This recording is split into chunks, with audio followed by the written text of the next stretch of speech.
E o nosso anúncio de hoje não está no livro. Não está nesse livro. Porque o nosso querido Euclides, ele pula de uma subtração, aqui que é o anúncio 27 do capítulo, né, do livro 9, né, se eu não me engano, isso, livro 9. E ele pula de uma subtração para uma multiplicação. Só que qual multiplicação? De um ímpar por um par. E é interessante passar pelo par e par, né? Vamos começar com uma coisa mais simples, par e par. E vocês vão entender por que eu vou passar por isso antes, né? Mas, o que a gente pode aproveitar aqui é o enunciado desse 28, né? Então não vai ser o 28, vai ser um anterior a ele, mas também não vai ser o 27. Vai ser alguma coisa entre os dois. Isso na minha interpretação, isso no meu, né? Acompanhando a minha dinâmica, aquela coisa toda, tá? Então, ó, escreve assim no anúncio 28 Euclides. Caso um número ímpar, tendo multiplicado um par, faça algum, o produzido será par. Então ele está dizendo assim, ó, se eu multiplicar um ímpar por um par, eu chego num par.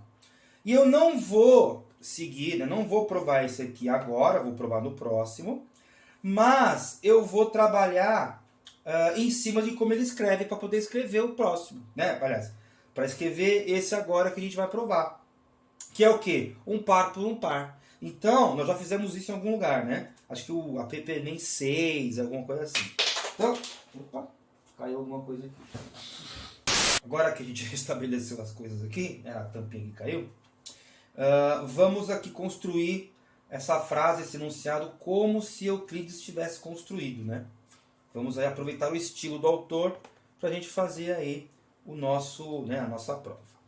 Bom, então escreve Euclides. Aliás, escreveria Euclides, né?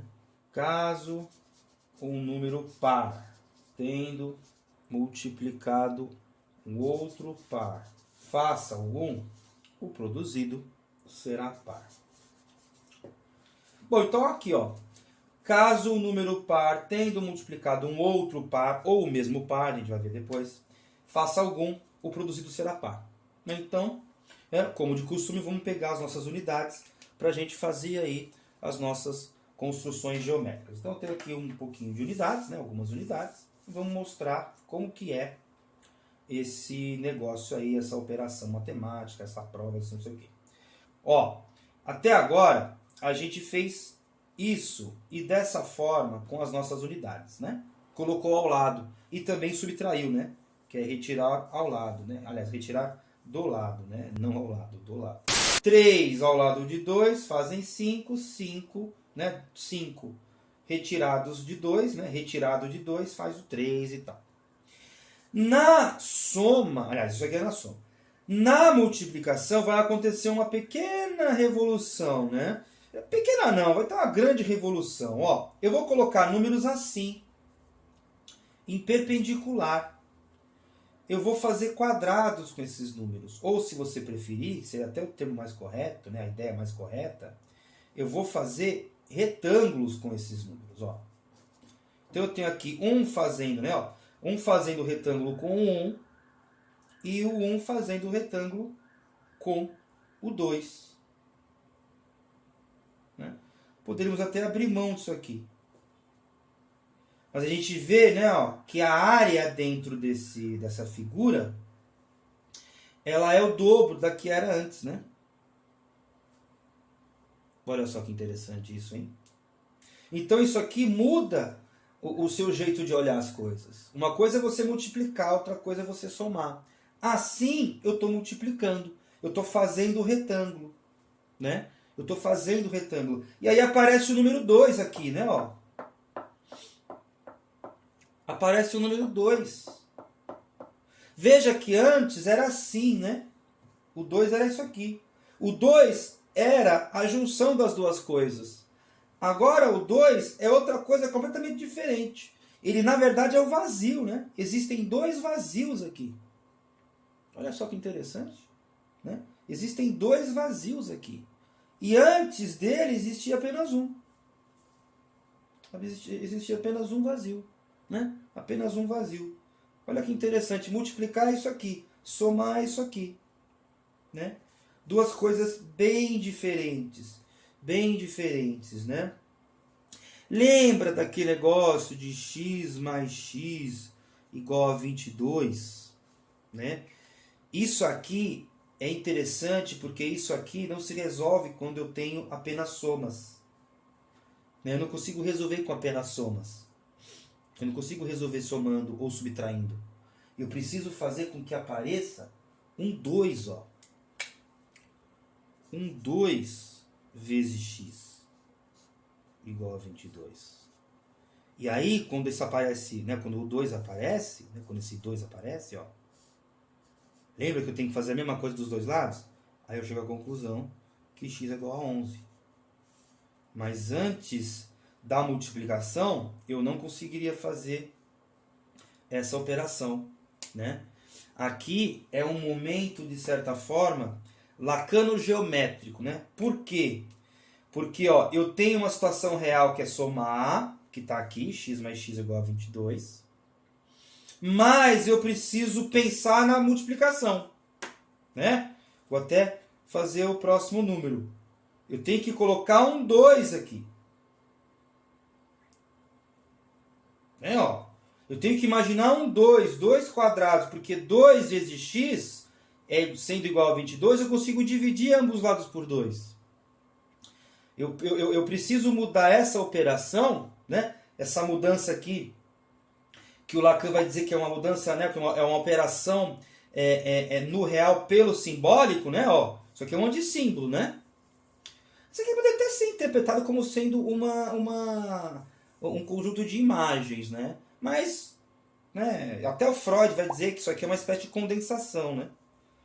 Então existe aqui um imbricamento entre Lacan, Freud e a geometria, né? Mas por quê? Porque eu saio da soma, pois a soma não me ajuda, né? Ó, se eu tirar x desse lado e x desse lado, ele aparece negativo aqui, né? Ele aparece negativo desse lado. Então eu não consigo fazer, eu não saio dela. Mas quando eu multiplico, né? Aliás, de certa forma é quando eu multiplico, mas quando eu transformo a soma numa multiplicação, eu avanço. Porque eu faço a mesma coisa dos dois lados. Então isso aqui não é uma pequena revolução, é uma grande revolução no pensamento. Pensar em números multiplicando outros é diferente de pensar em soma. Porque aqui eu estou vendo o próprio número, né? Aqui eu tenho 5 e eu tenho as unidades. Aqui não, aqui já fica esquisito. Aqui eu já estou brincando com vazios. Eu tenho 1 vezes 2, mas eu tenho 2 vazios. Né? Muito interessante isso. Mas, esse momento filosófico, né, passado aí, vamos ver que um par tendo multiplicado outro par, falso algum, né, caso esse negócio todo aí, o produzido será par. Bom, isso aqui é um número ímpar por um número par, né? Então, não conta. Vamos ver o próximo número par. Inclusive, eu não posso aumentar aqui indefinidamente, por quê? Primeiro, indefinidamente é de fato indefinidamente, né? Ou seja, eu não paro de multiplicar, e eu sempre vou ter multiplicado um ímpar, né? Que é o próprio 1. Ou se fosse 3 aqui, dá na mesma. Eu não posso incrementar, né? Incompridar essa sequência, porque ela vai ficar realmente, né, infinita. Mas nós temos aqui, né, o próximo número, que é mexer nesse lado aqui da figura, que é colocar, né, o 2 multiplicando por 2. Olha que interessante. 2 por 2 aqui me fazem 4 vazios, né? Que agora eu estou considerando como números, né? Aliás, como número, né? Então eu tenho 4 vazios. Aí o que é interessante, também para mostrar como que a multiplicação é também, né, uma forma de soma, vamos fazer uma mágica aqui, ó. Legal. Pronto. 2 com 2 fazem 4. Né? 2 multiplicados por 2, né? 2 multiplicados, tá certo. 2 multiplicados por 2 fazem 4. Né? 4 vazios. E eu tenho 2 vazios ao lado de 2 vazios. Então eu tenho 4 vazios mesmo. Então agora eu entendi que a multiplicação, né, ela não é uma soma, mas ela pode ser entendida como sendo uma sucessão de somas. Né? Porque eu vou somando. Se eu pôr 4 aqui, se eu pôr mais aqui, vai aumentando aí, né, a multiplicação, né, de números e tal. Talvez até por isso que ele não tenha feito par com par. Porque talvez ele tenha julgado muito trivial, né? Quem sabe? Não sei. Se você souber, inclusive, por favor, deixe aí nos comentários, porque, né, Eu tenho aqui esse canalzinho para ensinar as coisas, mas eu não sei tudo, eu não sou nenhum tipo de Deus do conhecimento, da geometria, ou seja lá o que for. Mas, vamos voltar ao que era original, né? Inclusive, né, surge uma brincadeira aqui, né? Como é que eu somo 2 e não mudo o número, né? Desse jeito, né? Ó, eu vou lá, né? Eu adiciono palitinhos, opa. Eu adiciono 2 palitos, não mudo o número, e quando eu os retiro também não mudo o número, né? Tá aí uma ótima piadinha, uma ótima pílula, né? Bom, mas agora, como é que eu faria esse negócio aqui? Né? Como é que eu estenderia? Porque isso aqui é o primeiro par, né? É o primeiro par com par, né? Par multiplicando par. Porque o próximo seria ímpar, né? Ímpar multiplicando par. Você tem o 2 aqui e tal, mas a gente vai ver depois, né? Ó. Aí você tem o número 6, né? Você tem o número 6. Né? Mas é ímpar com par. Nós estamos no par com par. E aproveitando esse 6, o que vai acontecer? Né? Aumento para cá vai dar 9, né? 3 com 3 dá 9. Então ímpar com ímpar dá ímpar. Já provei o que vai vir por aí. Mas tudo bem. Né? Ó, tem o 9. Dá para aumentar? Claro que dá. É só ter mais palitinho, né? Vamos por 4 por 4? Vamos. Por que não? Cortei um monte de palitinho para isso, inclusive. Olha só. Tudo destrambelhado, olha. Tudo cagado, né?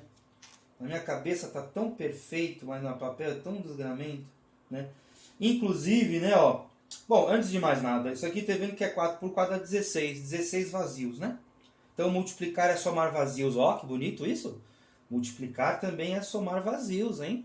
Ó, interessante, bonito isso. Né? Mas, ó, multiplicar é fazer vazios. Multiplicar, né? Se eu imaginar no 3 vezes 2, né? 3 vezes 2 eu tenho aqui... 3 vezes 4, né? Ó, eu tenho aqui um retângulo, né? Então eu tenho muito mais retângulos do que quadrados. Né? Então multiplicar é fazer retângulo, né? E, inclusive, eu tenho o mesmo retângulo, né? Só que orientado de outra forma. Né? Ó, aqui eu tinha... Né? Vamos ignorar aqui. Vamos fechar esse cara aqui, né? Ó. Vamos ignorar esse cara, né? Eu tenho 3 por 4. Né? Ó, 3 por 4. Ou então 3 por 4. Por isso que A vezes B é igual a B vezes A. Porque é a mesma figura, né? É um livro, né, gente? É um livro. Ó, imagina isso aqui, ó. Nem no livro, ó. É um retângulo, né? O seu celular é um retângulo. Né? Ó, você pode, assim ele tem uma área, assim ele tem a mesma área. Né? Não muda nada. Só muda a orientação da figura. Matematicamente falando é igual. Né? Geometricamente falando também. Né? Estão em equilíbrio, se você preferir. Né? A figura muda, né? Isso aqui é isso aqui, isso aqui é isso aqui. Mas, geometricamente e algebricamente é a mesma coisa. Né? Algebricamente, então, muito mais. Né? Estão em equilíbrio, aquela coisa toda. Então, ó, na minha cabeça está perfeito esse número. Mas aqui está tudo torto. Né? E aqui vai uma das razões do porquê que Platão era Platão, né? Do que Platão era do jeito que era, por que Platão conversou, né? Conversou não, debateu do jeito que debateu, ou conversou também do jeito que conversou, né? Dialogou lá com o pessoal, né? Por isso que Platão criticou do jeito que criticou, né? Por causa dessas discrepâncias entre o que a gente imagina, ou o que a gente consegue imaginar, com aquilo que a gente realmente consegue construir, né? Então, esse número está todo disforme, né? Esse quadrado aqui. Mas na minha cabeça ele existe com perfeição, né? Com perfeição. Não como perfeição, mas com perfeição, né? E aí, o Platão vai fazer do jeito que ele fez. E uma outra coisa que é interessante, né?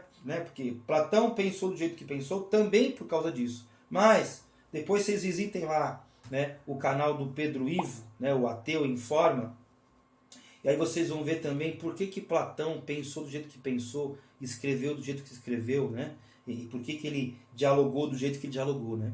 Para tentar aí, dar um pequeno spoiler, né? Para tentar salvar aí a barra do Sócrates, que era o seu mestre, né? Mas aí vocês vêm lá no canal do Pedro, que é muito legal, tem muito vídeo bacana, tem muito vídeo de política, mas também tem grego, né? Então vão lá, que é muito bacana. Mas essas discrepâncias aqui ficam na nossa cabeça. E aí a gente vai perceber que na realidade ela é discrepante mesmo. Né? Aliás, aí na nossa cabeça não tem discrepância, mas na realidade tem. Tá? Agora a gente desmonta isso aqui. Uma pena, mas fazer o quê, né? E vamos para a álgebra, né? Para provar isso aqui com álgebra. Que não basta, né, as nossas unidades. E como é que eu provo isso aqui com álgebra? Muito simples, né? Ó, eu pego o meu primeiro par, que é igual ao quê? N vezes 2, né? Você já está cansado de ver isso aqui, né? Você viu bastante no meu canal isso aqui, nos últimos vídeos. E aí eu pego um segundo par, M vezes 2, né? Aí, como aconteceu nos últimos vídeos, esse N pode ser igual a esse M? Pode. Pode ser 1 e 1? Pode. Fica 2 e 2 que a gente construiu, né? Pode ser 1 e 2? Pode. Fica 2 com 3. Aliás, com 2 com 6. Dá 12. Então pode, né? Então pode. Então daqui, de ambos esses dois, né? Aliás, cada um no seu termo, né? Sai um número par. Então daqui sai um número par, daqui sai um número par. E o resultado dessa multiplicação? Tem que sair um número par, né? Ó, N vezes 2 vezes M. Vezes 2. Esqueci aqui. Né? Ó, é todo mundo, vai. Vou fazer assim, para não atrapalhar você. Pronto. Segreguei primeiro. Agora eu vou abrir os parênteses, né? Vou ignorar, né? De certa maneira. Pô, N vezes M dá para resolver? Não. Não tem nenhuma letra, a não ser que eu obrigue, mas aí não faz muito sentido, né? Mas eu consigo achar um símbolo que seja exatamente igual a N vezes M? Não. O 2 vezes 2 sim, dá 4. Mas o N vezes M não. Então eu consigo fazer o 2 com o 2 e o N com o M, né? Então eu fico assim, ó. 4 vezes N vezes M. Né? Se o N for igual ao M, fica N ao quadrado, que vai dar um número par ou ímpar. Vezes 4, par. Sem nenhum problema. E sabe por quê? Porque eu posso fazer uma brincadeira assim, né? Ó. Isso aqui não é 4 vezes N vezes M? É. N vezes M não é um número? É. Então aqui tem 4 vezes esse número, não é? É. Então isso aqui pode ser isso aqui, não pode?